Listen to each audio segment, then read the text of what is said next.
Tale of Two Sons. Oops, that would be nice if you would record it. So it's the Tale of Two Sons, which you obviously understand will be the story of Jacob and Esau. But I want to tell it from a point of view that's probably a little bit different. I want to talk to you from the point of view of a principal, somebody who has the kids in school. And I think Esau gets a bad rap, and also does Jacob, being called a supplanter and all of the other things that goes with it, because I think there's more to the story than what we can actually see. Because you see these 3 chapters that go together cover 70 years of their lives. So in 70 years, having whatever 200, 100 verses, you don't get an understanding of everything that's going on. It's pinpointing different kinds of things. So I want you to understand that, you know, when Rebecca and Isaac marry, it was not a fairy tale romance. It was a planned wedding. But beyond that, I think it's also important to understand that Rebecca was not born until the day Sarah died, according to the Midrashic writings. Now, if that is true, Isaac is going to be 40 years old when he marries Rebecca, but Rebecca is going to be 3 years old. Now, imagine the differences in age. Also, understand the communities that they're from, because you see the communities are quite different. Rebecca is obviously from Haran, which is where Abraham started his journeys from. She's the granddaughter of Nahor, which was Abraham's brother. And Isaac is really from Hebron. But when we witness him coming into our picture today, he's not coming from Hebron, he's coming from Jerusalem. So there's a lot of things to take into consideration. But the first thing I want you to understand is there's really an age difference between the two. Not that Rebecca is totally immature, but at 3 years old, her maturity level cannot be what you would consider an adult. And so we're going to see some changes as she goes through growing up, because she literally grows up married. And so there's going to be quite a difference in how we're going to perceive what she sees the world as to what we understand the world to be. Now, we always, when we go through this, I want you to turn to chapter 24 and go to verses 65 to 67. That's where we'll start. Those are the last couple of verses of the story.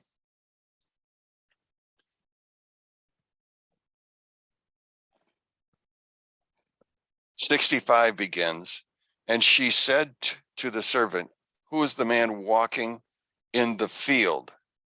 Now, the word for field here is the word machon, and it's ha-makon, the field. Whenever the word the field was used in the stories in the Tanakh, they were talking about Jerusalem, and they were talking about the Temple Mount. They were talking about the place where Isaac had been offered up as a offering at that point. So here he is coming back from that same area at that point in time. Now the servant said," and that was Eliezer, "He is my master." She then took the veil and covered herself. The servant told Isaac all the things that he had done, and Isaac brought her into the tent of Sarah, his mother. He married Rebekah, and she became a wife, and he loved her, and thus was Isaac consoled after his mother's death. Okay, so we understand now, first off, he's coming not from Hebron, where they're now going to live, but he's coming from that mountain area. In coming, he's walking across this open area, and as he's walking across this open area, she spies him and says, "Who is it?" He said, "This is Isaac. This is who you came to marry." What is her first reaction? She covers her face. So the question is, why does she cover her face? Here she is, she's only 3 years old. Why is she covering her face? Is it that the ritual? No. It appears as though, from reading the writings, she's actually embarrassed. And so she covers her face because remember, Isaac is, if we were going into the levels of spiritualness, Isaac's spiritual level would be far superior to hers. And it was intimidating. And so she covers her face, and Eliezer continues the conversation. And eventually Isaac takes her into Sarah's tent. Now, when she's in Sarah's tent, we have to understand there were several stories that focused on Sarah's tent. And one of them was that, according to the writings, that tent, when she lit the Shabbat candles, would remain lit all week long. One of the miracles that occurred again when she began to sleep in that tent was the candles burnt all week long. And so there was a connection between Isaac and Rebekah through the mother at that point in time. Now, as we go through this, then we're going to see that there's going to be a marriage, and there's going to be, after the marriage, there's going to be a problem with getting pregnant. She will get pregnant, but according to the writings, and go to chapter 23, verses 25 and 26, going backwards.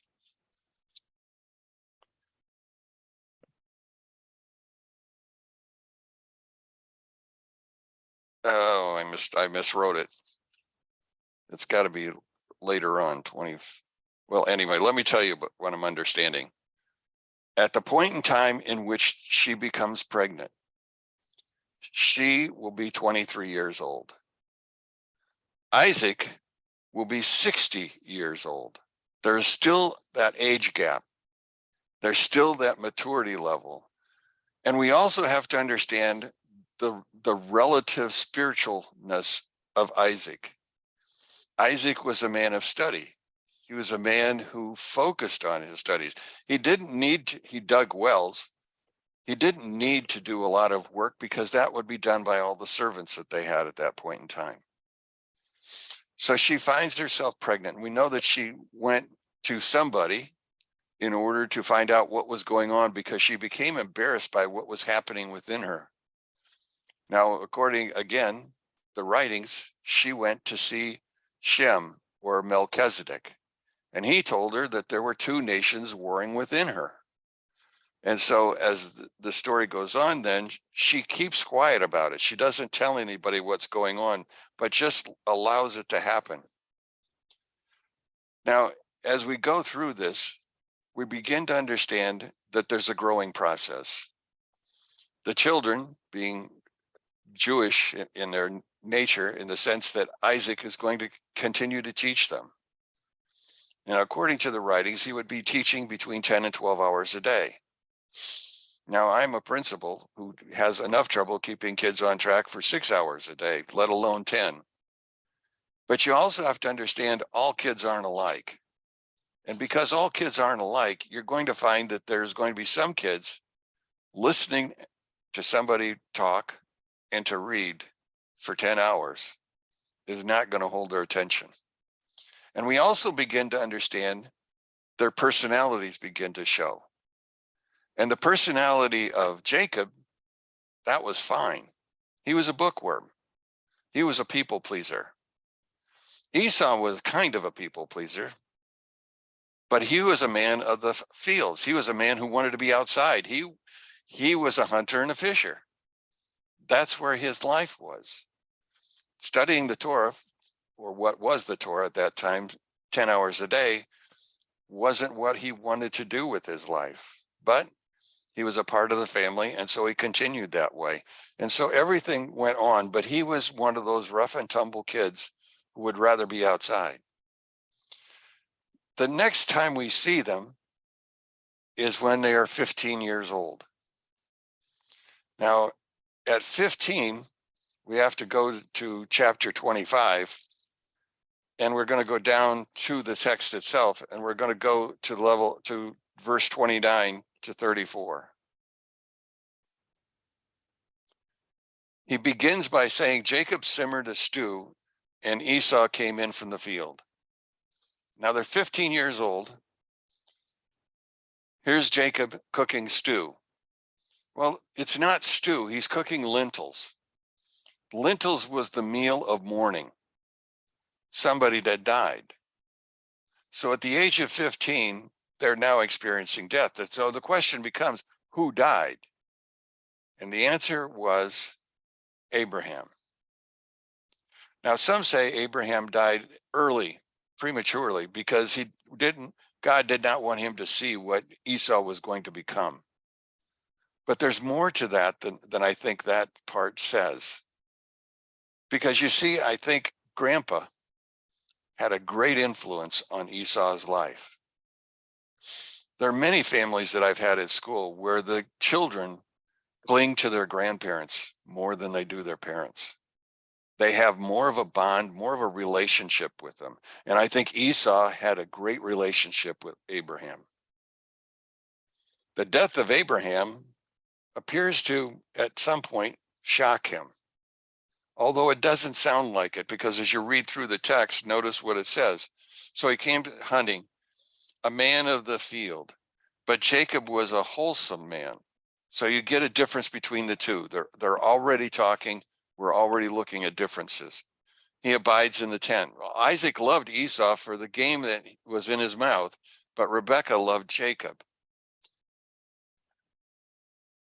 Think of what Isaac likes about his son. What is the most relevant thing he says about him? I like the food that he makes. On the other hand, look at how Rebekah looks at Jacob. Jacob I love. Now in Malachi, we see the verse that says, Jacob I love and Esau have I hated.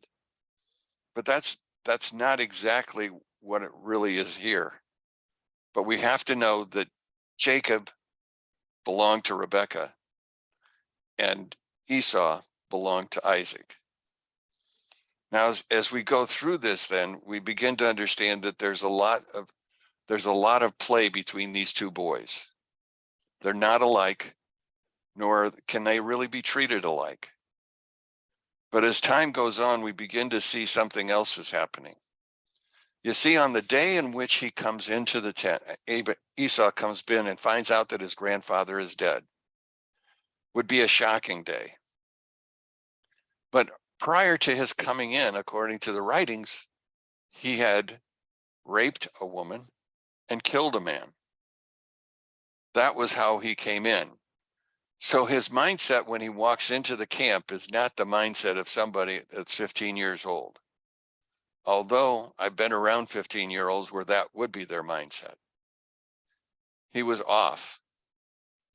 But that's not the only things that seems to go wrong. Because notice what happens. He wants soup or he will faint and die. Would you faint and die because you didn't have enough soup? Having killed somebody and raped somebody, I would imagine you'd be pretty tired, which I think is really where his mind was at. But as he goes along with this story, as we begin to read the story, poured into my mouth, I'm exhausted. That's what he meant. I'm exhausted. But as he goes on from there, he says, we understand the fact that this lentils that were poured into him were red. And so therefore he received the name Edom, which means red. But Esau also speaks to redness and the hairy redness that he was. Now, Jacob said, sell as this day your birthright. Sell your birthright to me. Barakah. Barakah. A birthright had meaning, but notice how he refines himself or how he speaks to Jacob afterwards. And he says, look, I'm going to die. I'm hungry. So what use is to me is a birthright. So Jacob said, swear to me this day. And he swore to him and he sold his birthright to Jacob. And Jacob gave Esau bread and lentil stew, and he ate and he drank and got up and he left. What good is a birthright to me? Jacob has offered him, or he is giving away, his right to go into the world to come as the firstborn son. That's what he's giving away at this point in time. In giving that away, he's also telling us what he values the most. And that is this world. This world is about the pleasures that he can receive. That's what he's there for. And so as you go along in this whole thing, we begin to see that there's no real connection between Esau and what's going on within the family camp in his mind. He's already separated himself. Now, according to the stories, Esau was very much like his grandfather. He had loving kindness. But at this point, it doesn't appear that it's now showing at all. And so we walk away from that. Now, the next time we read about Esau, he's 40 years old. So we go from 15 to 40. And so you got to look at chapter 26 and verse 35.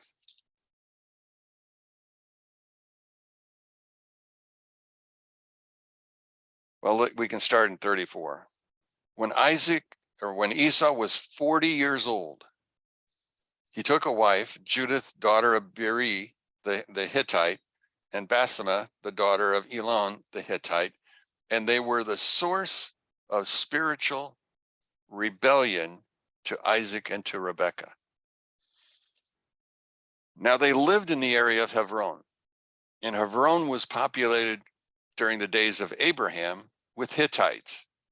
And so these two women would naturally be a part of that community that was there. So he married local girls. But the parents recognized right away that the girls were not really good for Esau. They saw that there was a spiritual darkness that was there. You see, the women seemed to persist in keeping into idolatry. Now, it's said that one of the women, or both of them, it doesn't really say, it simply says that the smoke from the idols, from the burning of the offerings, caused Isaac to begin to go blind. So blindness now begins to show up. Now, as you remember, the event that we're going to see with the blessing, with the offering of the blessing, will occur much later in time. By then, it'll be 20 some years later. So we're covering multiple skips in years. We aren't seeing the full picture. We're just seeing what we can. And then using my imagination and what happened with me for 30 years with kids, I come to the conclusion that he began to walk away from God at about 15. But he still had a sense of kindness that will show up because he now understands his mom and dad really disapproved of what he did.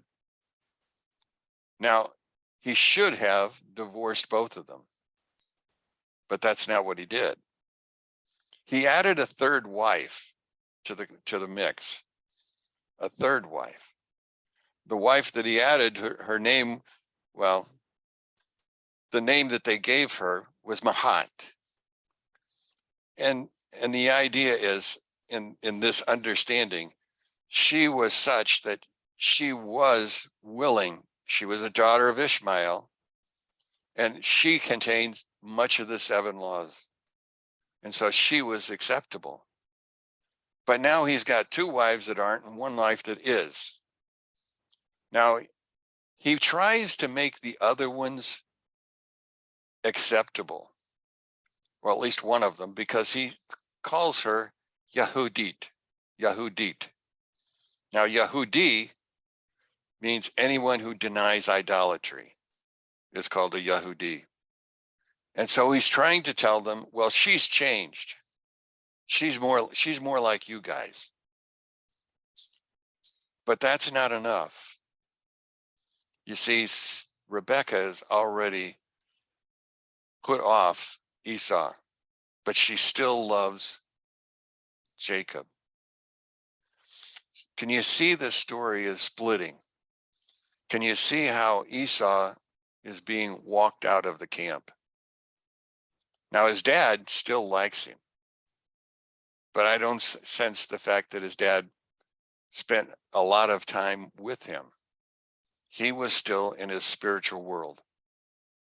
And here's Esau, who wants to be in the fields. Now, Mahat actually means forgiveness. And so Rashi says from the fact that he marries a girl of forgiveness, that when a Jewish wedding occurs, all of the sins of the marrying couple are forgiven and they start fresh. Now, Rabbi Menachem Schneerson said, and I want to read his ideas. She was indeed a genuinely fine, this is Mahalat. She was indeed a genuinely fine and spiritual person. So why did Esau marry her? On one level, he wanted to look good in his father's eyes. Notice in his father's eyes. Second, on another level, we come to the idea Esau had a spark of goodness which his father Isaac had really seen in him, and that's what really he loved. Now, eventually, through the course of history, that spark of good in Esau and his descendants will be revealed in the lineage of Esau at the end of days. So that goodness is now starting to come out because we're approaching the end. But as we go through this, we have to understand, well, let me back up a second. Let me talk to you about darkness. I don't know how many of you are into science and astronomy and those kinds of things, but I want to talk to you about dark matter. And I don't know if you know what dark matter is. Dark matter is something that is unseeable. It's almost hypothetical in its understanding because science can measure it, but it can't be seen, and there's no way to track it. 85% of our universe is said to be filled with dark matter. 95% is filled with dark energy. Can you understand what's going on? It's a spiritual war as well as everything else. There is good in darkness. There's evil in darkness. And so this good and this evil show up in darkness. When God created the heavens and the earth, I don't know if you've ever read Dr. Gerald Schroeder's books on creation story. When we begin to create the story, we understand that in the beginning, God created the heavens and the earth. Kapawi, everything expanded from one place. That expansion began, and as it began, it was energy being released, energy that would look like a ball of energy. And as it released, it then began to separate. And what separated was dark and light. And that's our first day, was this separation. Well, if it wasn't for dark matter, when the what am I looking for? The galaxies were created, there would nothing hold them together. The gravitational pull is not strong enough on everybody to hold it together. It's this dark matter, this dark energy that holds the universe together. So God uses good and evil. He uses dark and light in his whole process. And so when we're looking at this, we're beginning to see that Esau is talking about this light that's coming from Mahalat. And this light is good. And the parents probably sense that, although there's not a comment regarding it. Well, as we go further in, we understand then that through the course of history, this good is going to show up more and more in Esau's life. Now, Esau can't live forever, so we have to follow his generations. Now, there was a there was a great scholar. His name was Vilna Gaon. And actually, that wasn't his name. His real name was Elijah ben Solomon Zolman. He was a great, great scholar. And he made a statement that was very, very dumb. He said, you know, back in Genesis chapter 10, there are 70 nations mentioned. 35 of those nations, those are Esau nations. 35 of those nations were Ishmael nations. That's how they were divided. Well, Ishmael and Esau weren't even alive then. But what he was trying to talk about was the fact that 35 of them acted much like Esau, and 35 acted much like Ishmael. Well, if we go back and look at the history of those two men, We have to understand something's going on. Now, he demands soup. He demands it. Esau, at that point in time at that dinner table, was very materialistic. He had taken another man's wife. He had killed another man. He was very much worldly. He was a hunter. He was a man of the fields. All of the things that he was very much like the world today. You see, the world today, and if you go across the United States, that's one of the things characteristics that we notice. People are all about I. It's very, very materialistic. There is no world to come. It's eat, drink, and be merry, because tomorrow I die. That was the idea of Esau at the blessing, or at the taking of the blessing, or not the blessing, but the birthright. Ishmael, on the other hand, was like his father Abraham in the fact that he was very religious. Problem: his religion bordered on fanaticism. We have the nations that are very much going one way, and we have the opposite, which are the fanatical religions. Islam. How many people are willing to commit suicide so that they can live with 70 virgins in the future? So many, and so many things are going wrong in the world today. You know, before Islam in this last century, or this last half century, began to really build up, the world was governed by mad. Russia and the United States both had nuclear missiles. Nobody else had them, or at least we didn't think they did. And what happened? If Russia thought about firing a missile, they knew that the United States would fire one right back. Mutual assured destruction. When Iran gets the missiles, what do we know about the Iranian spiritual insights? There is no such thing as mutual assured destruction. It is all about getting the enemy, and the enemy is Israel.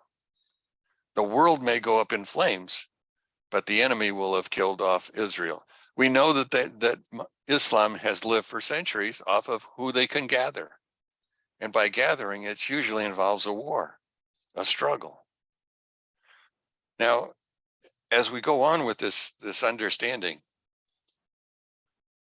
it would be better to be a Jew in Siberia than to be a Jew in a suburb. That was an expression of the Rebbe.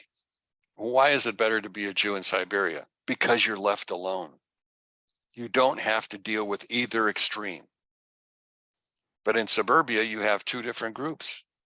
You have that group that is there, that would gladly assimilate you. Well, assimilation is what Israel fought over in the war we call Hanukkah. That's the war of light. But then on the other side, the radicals, they're going the other way. And that's a war of Purim. Because you see, Haman wanted to destroy every single Jew. His plan began when he sat down to eat with Ahasuerus. But it was defeated when he sat at the same table with Esther and Ahasuerus. Two different groups, two different worlds, both negative. But we go back to Esau. You see, Esau will change. The Greek Empire under Antiochus Epiphanes, that's the one where Hanukkah was happening. He did not object to for them to be Jews. He only objected to the fact that they had to have only one God. They needed more. That's why he slew the pig on the altar. That's why he killed so many people, because they would not give up one God. But you see, he came from the Greek area, which is a part of the Edomite Empire. And so he was lumped into that group. Now, as we go on and we begin to look at what's happening, we have fanaticism on one side and assimilation on the other side. That's what's happening. I want you to go to the blessing itself. I want you to turn to chapter 27. And I want you to look at the first 4 verses because this is going to be significant about what's going to happen. And then I want you to tell me or think about who actually was the supplanter here. 27:1 begins, and it came to pass when Isaac had become old, he's 122, old. He'll live to be 165. But he thinks at this point he is dying. And his eyes were dim from seeing that he summoned Esau, his older son, and said to him, "My son," he said to him, "here I am," he said. "See now, I have aged, and I know not the day of my death. Now sharpen, if you please, your gear, your sword and your bow, and go out into the field and hunt game for me. Then make me delicacies such as I love and bring that to me, and I will eat, so that my soul may bless you before I die." So this is what he's talking about. He wants Esau to go slay a deer, venison. Now, it's not told exactly in the story, but understand this. He was such a great hunter that he could kill a deer in a kosher fashion. When you stop to think about meat in a kosher fashion, you have to understand it's about the slitting of the throat. Nobody can get close enough to a deer to slit their throat in a natural way. But with his bow and arrow, according to the writers, with his bow and arrow, he nicked the throat of the deer and it bled out. And he developed a very venison-like kosher deer. Now imagine how long this whole process is going to take. He's leaving his father's tent. He's going out looking for this deer, finding the deer. He slays the deer, makes sure it's in a kosher fashion, and then he comes back and he begins to create the meal. Look at verse 5. Now Rebekah was listening as Isaac spoke to Esau his son, and Esau went to the field to hunt game and to bring. But Rebekah had said to Jacob her son, saying, "Behold, I heard your father speaking to your brother Esau, saying, bring me some game and make me delicacies to eat, and I will bless you in the presence of Hashem before my death. So now, my son, heed my voice, which I command you.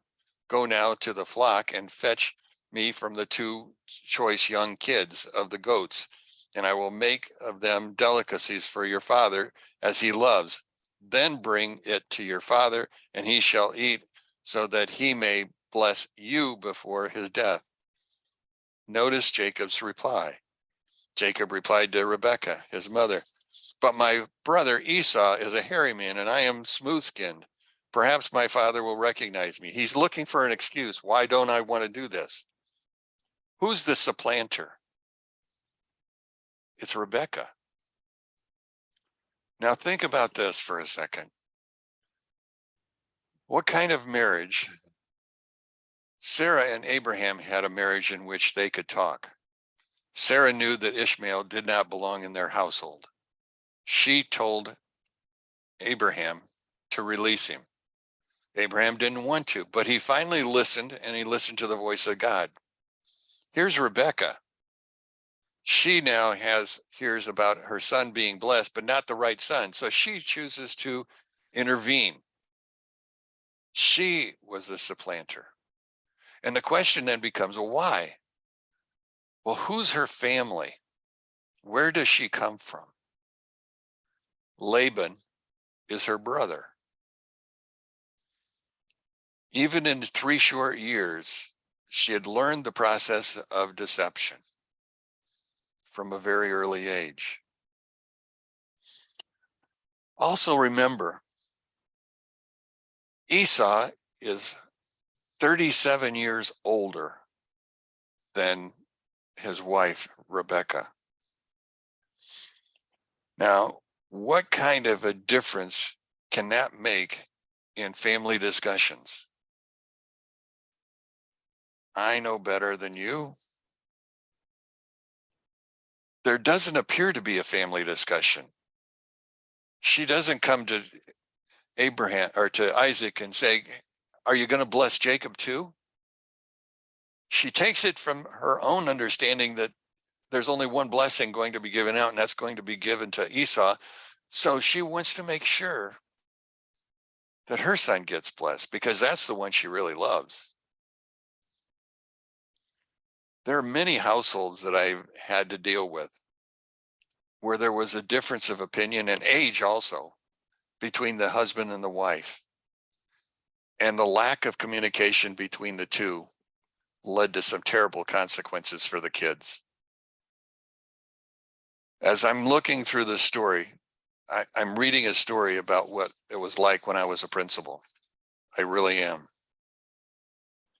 So at this point, the boys are 62 years old.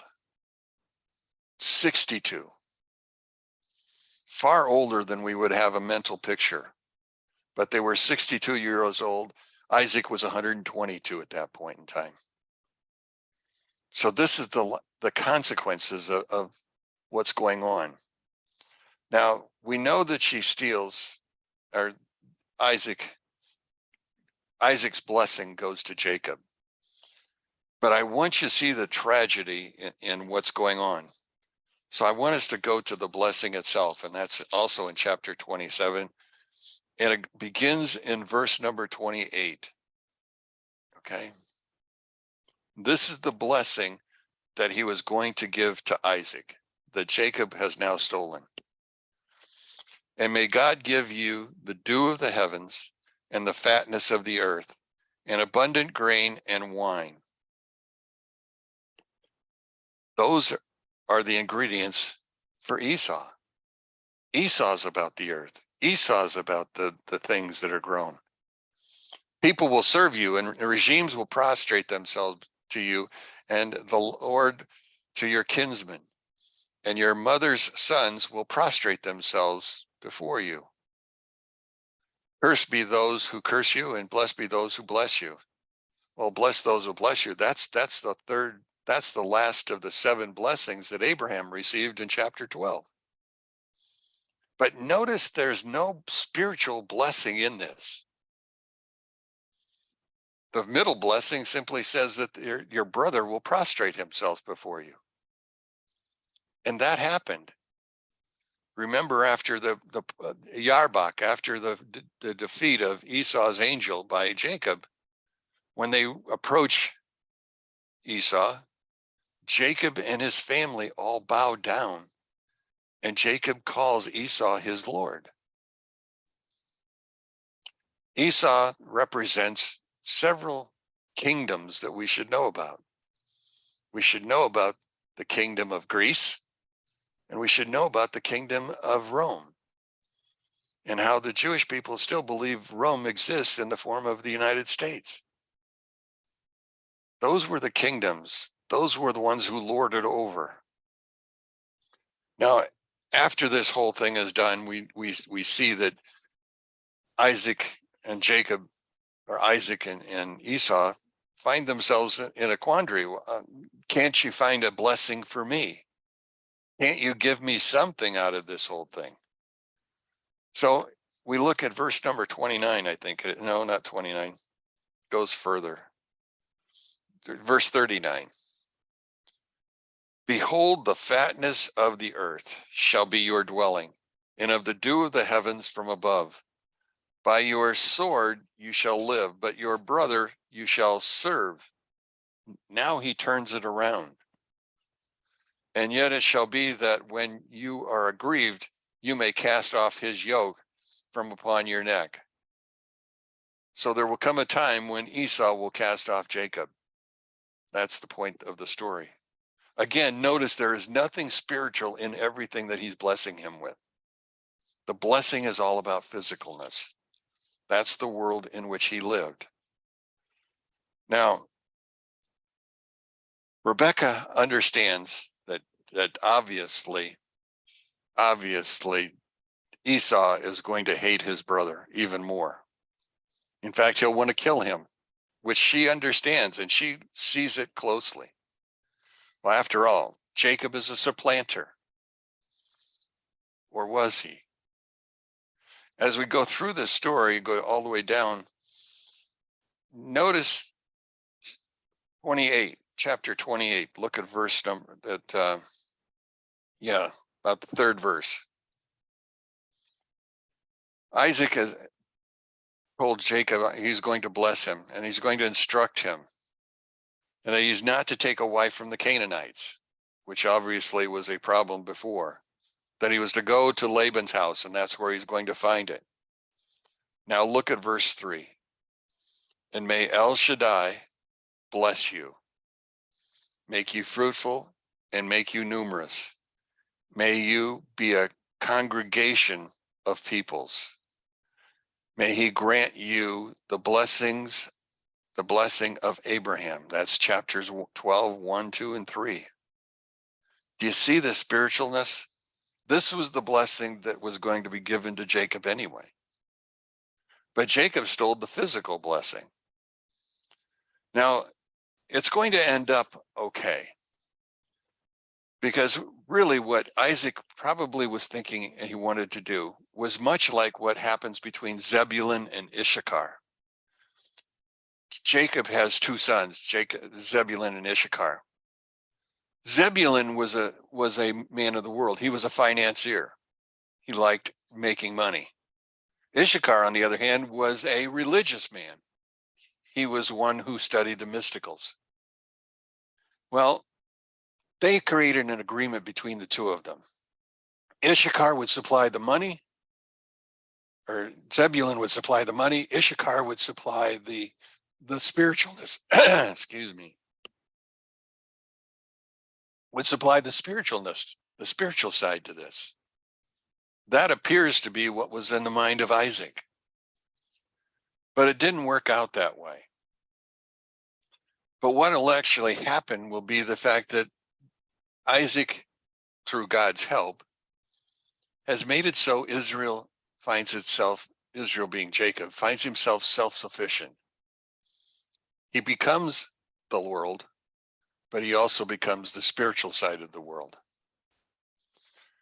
So in our story today, we've read about a blessing. It's about events that are going to happen. Now, when Jacob is sent away to see Haran, to see Laban, he goes much as Eliezer did. In other words, in order to find a wife, you had to pay for her. So Jacob had a dowry when he left Beersheba.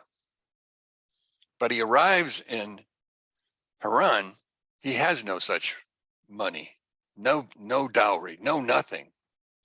So the question then becomes, well, what happened to it all? Well, the Midrashic writing says that what happened was that Esau sent his son to kill Jacob. And the reason he sent his son is because he wanted to be at home so he can prove that he was not the one who killed him.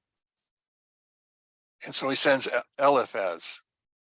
Well, Eliphaz was willing to go, but eventually he will negotiate with Jacob. I'll take all your goods. That'll prove to my dad that you're dead, and you go on without it. And if you starve to death, that's okay. But you won't have any money to spend on it. So the story leaves there. Eliphaz returns back, says he killed him, all of the things that are there.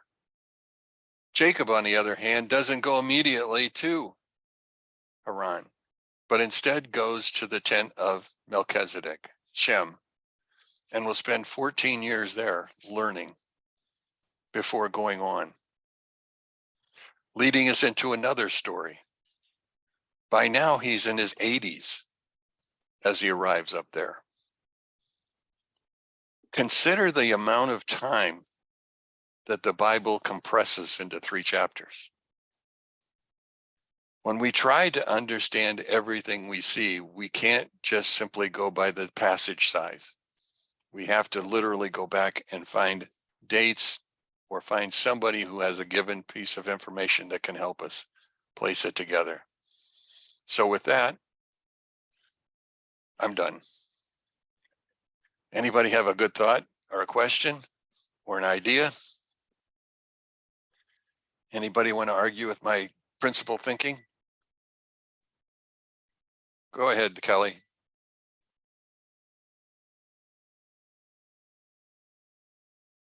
You're still muted. There you go. Okay. I have a question that's actually Nope, been you on. still can't be heard. Can you hear her? You can hear her? I can't. Yes, and we can hear her. Can Now I can hear you. Go for it. you hear me now? Okay. I have a question that's been on my mind for quite a while. And I know Esau, I think, founded Edom. Right. And Edom, I was curious and I looked it up. Edom was in what is now Jordan. Southern Jordan. Yes. Yeah. So how does Edom or Esau and Edom connect to Greece and Rome, especially to Rome? Okay. The story to get to Rome is a long story, but I'll shorten it up for you. Okay. There's a war that goes on in Egypt. The Egyptians are at battle with Esau's people. The Egyptians are losing, and the Jews that were with them went on to defeat Esau's people. They captured a son. The son that they captured, they brought back and put in prison. They wanted to kill him, but the Pharaoh said, no, he's good for bargaining. Well, he escapes from prison and he goes to Carthage, which is in northern Africa, and he crosses the Mediterranean. Now, in his crossing of the Mediterranean, he becomes a part of the Roman story because his real name is Eliphaz, but in Rome, he will be known as Romulus. Oh, that's Esau's son. Yes. Eliphaz. Yeah. Oh. And his son is the one who actually founds it, but he's a member of the Edomites. So therefore, that is their understanding. That's why they constantly say that the United States is Rome, because of the Indo-European languages. Oh, yes. Well, Rome is greatly influenced the Western world and Europe. Very much a materialistic society. Yes, totally. Wow. Okay. Also, I just wanted to make a little comment that I saw on the news. I don't know if you all saw the terrorist attack in Israel recently. And I just thought we could keep them in our prayers. Well, the interesting place where the attack occurred, and this is now 9 days ago, is at a place called Kiryat Arba. Kiryat Arba is the original name of this city. It's the city where Abraham lived in a sub-community called Mamre. Hebron is that city. Wow. So things that are going on there, the Jews that live in Hebron live in the suburb called Kiryat Arba. That takes you back all the way to the Old Testament, all the way back to the days of Abraham. Wow. That's how old that community is. I see. Well, this they said just happened, unless I'm wrong, I think just happened, was it yesterday or something? And it was in a bus there was a bomb or something, or explosion and a terrorist attack. I don't know if that's the same one you're. No, but that goes along with it. Where was the bus headed? I'm not sure. Hebron. Oh. Once a year, during the week of Sarah's Parsha, Jews will go in armored buses down to Kiryat Arba, to the tomb of Abraham, Isaac, and Jacob, to mock. So the destruction of the bus was to tell us, or to tell the world, this isn't where Abraham, Isaac, and Jacob are buried. This is where Abraham, Esau, and his son. Okay, why am I not thinking of it? Not Eliphaz, there's another son, but anyway, so there's three buried there, but they're not the three that you're thinking of. So they war over this place. Oh, boy. So it's a very controversial place. The little community that's there lives with a armor brigade surrounding them in order to keep them safe. And one of the school teachers walked into their area and began shooting his AK-47 and began killing people. That's And the terrible. bus ride coming in coincides with the week of Sarah and the Parsha. Oh, wow. So this is a biblical war. Yes, definitely. Oh, Anything else I can help you with? no, that's everything. Thanks. Good. Sandy, what do you think? Well, I came across something kind of interesting when I was reading the portion earlier in the week, and it's Genesis 25:28. And it says, Isaac loved, past tense, Esau, for he put game in his mouth, but Rebekah loves, present tense, Jacob. So with my limited ability to read Hebrew, it looked to me like the first one was past tense and the second present, but I emailed Rabbi Wolbe and asked him about it. If it's an accurate translation, what's the significance of past tense versus present tense? And he replied, I'm going to just read his reply, it's short. Okay. It is an accurate translation. I read some of the commentaries, and one of them, it explains that Rebekah's love for Jacob was stronger than Isaac's love for Esau. Rebekah actively loved Jacob at all times, whereas Isaac only loved Esau passively. Oh, that was very interesting. You kind of touched on it a little bit when you said Isaac loved him because of the good foods and the things he would bring him. But Rebekah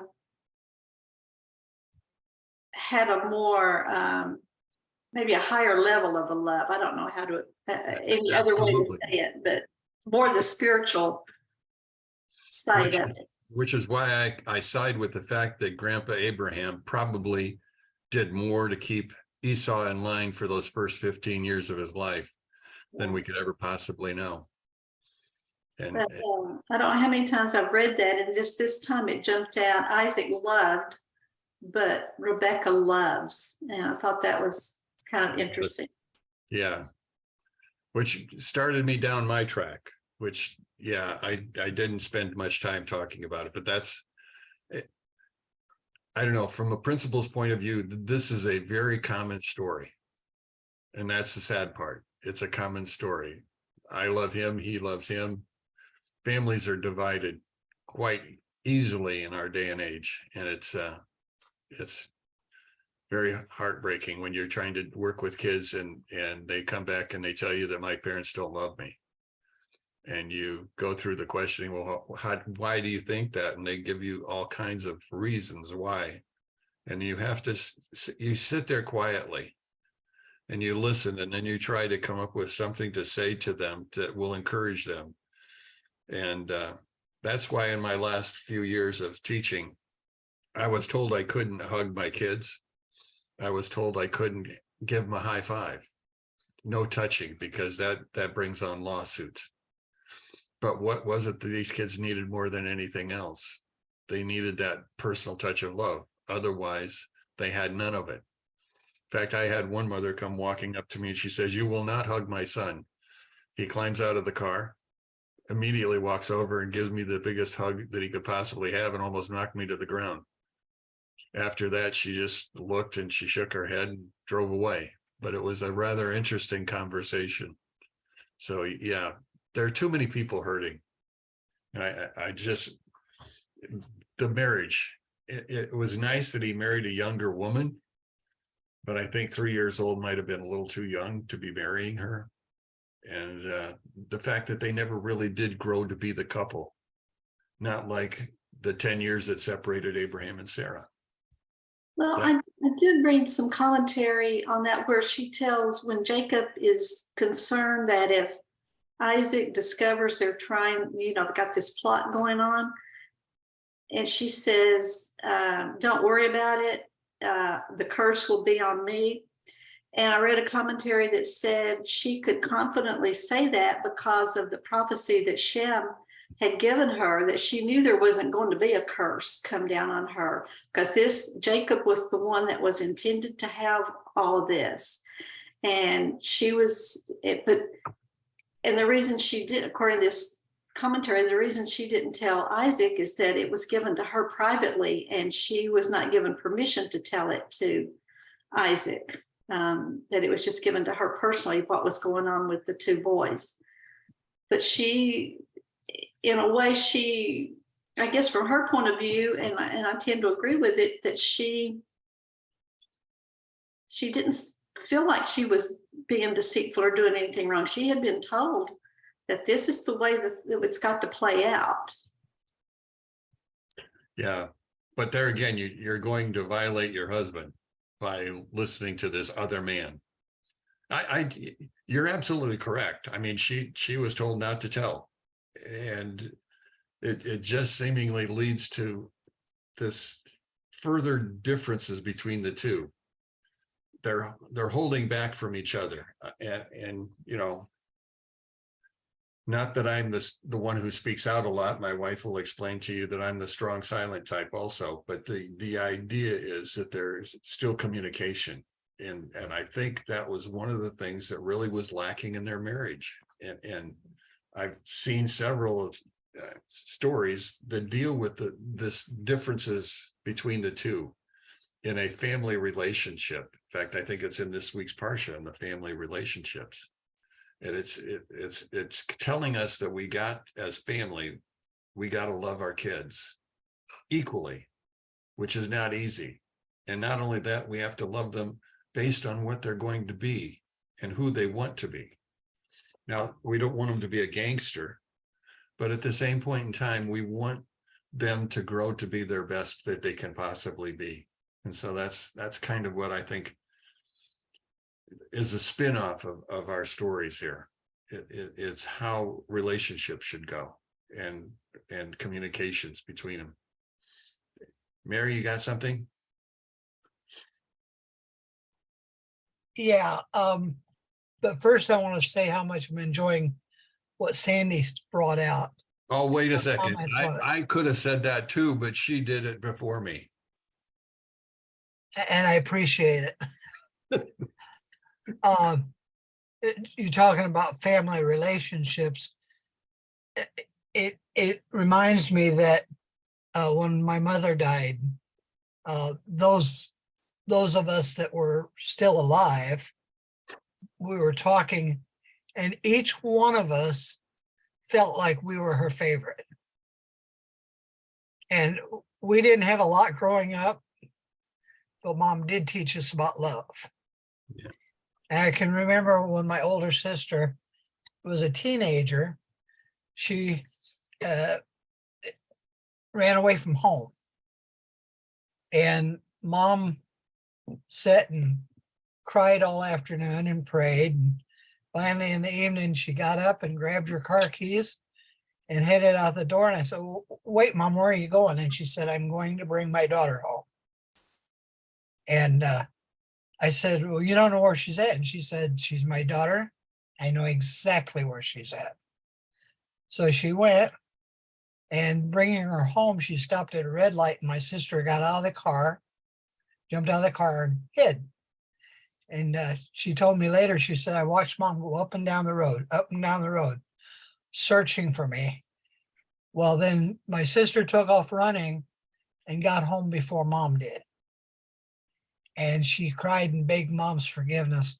And she told me later, she said, I don't know why I did that. Mother loves me so much. But you're talking about that, just brought that memory back. But the thing I originally wanted to say was that in your notes, you talked about how he did the bow and arrow and cut his throat. I couldn't understand that. I'm glad you clarified that for me. That's pretty interesting piece of information.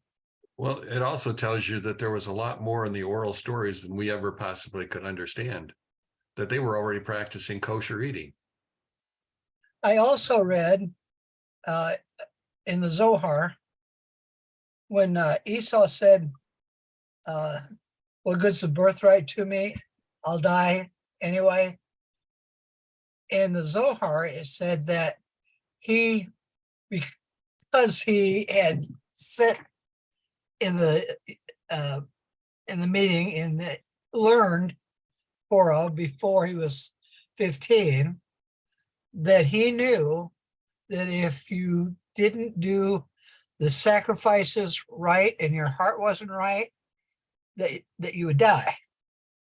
And that's what he was really referring to. I thought that was pretty interesting. Another way of looking at it. That's the interesting thing about Hebrew. There's 70 ways to look at anything. Keep finding in- things. In Christianity, we live with, this is it. This is the way it is. Be done with it. That's not the way it works. Not the way God works anyway. Go ahead. Kelly, you want to add another thing? Yeah, Now remember, you can only add 2 things in any one night. You can't, that's, never mind. sorry. I just, I, I'm kidding. oh, okay. Did you say that Rebecca was 3 years old when she married Isaac? Yep. Oh my gosh, how could that? But didn't Rebecca bring water for the camels and for? Yeah. And How- how much water does a camel drink? I'm sure probably a lot. 10 Like- gallons. Whoa, 10 How- gallons times 10 camels plus, and she's 3. how would she do that? I don't have the faintest idea. Wow. Mary knows. The Zohar says that the water miraculously Lift it up. came up. Wow. So, Well, I'm sure children back then they were a lot more, probably had more chores than like nowadays, Oh, you yeah. know, and things. yes. Well, she did. Well, why would you send a 3-year-old down by a well in the first place? She went down there to get water for her family.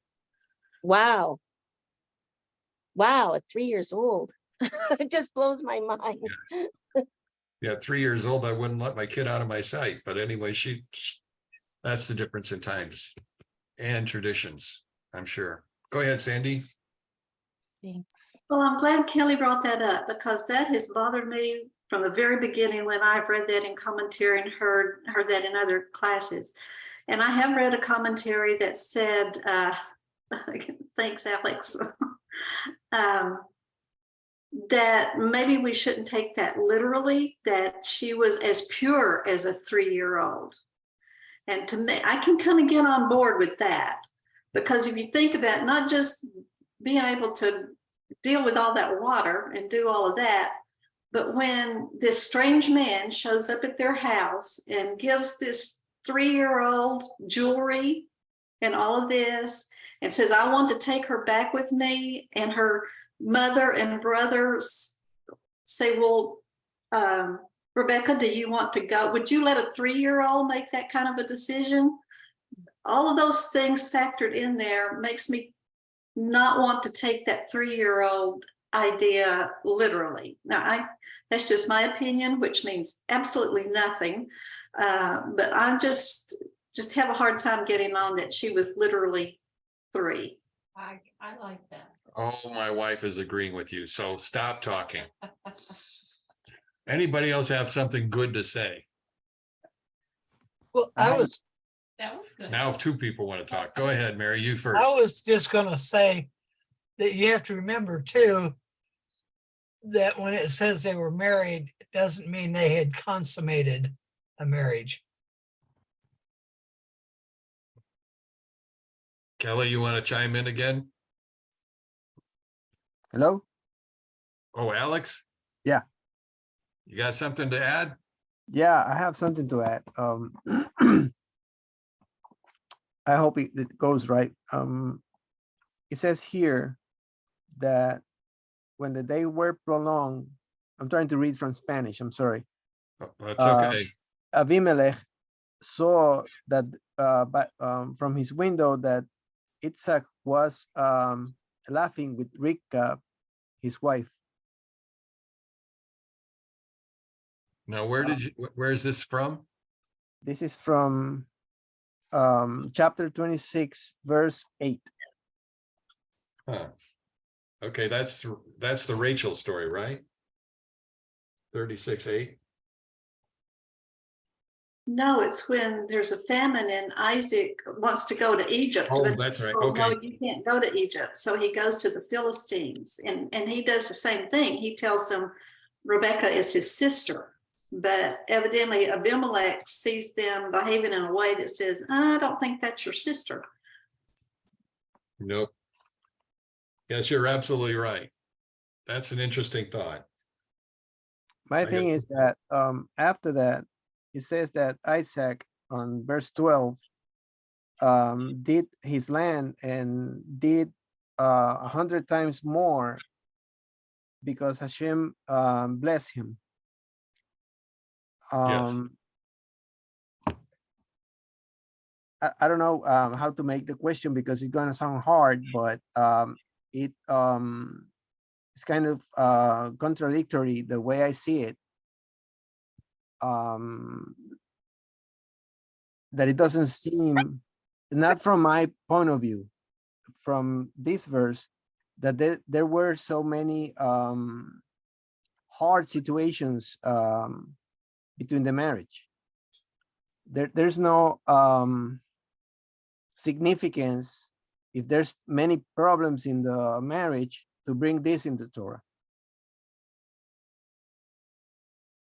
It's just a thought. I want taking it as a question, not. Oh, that's fine. No, Alex, I'm glad you spoke up. There's so much in the text, so many verses to look at, so many places that you're trying to piece together a picture.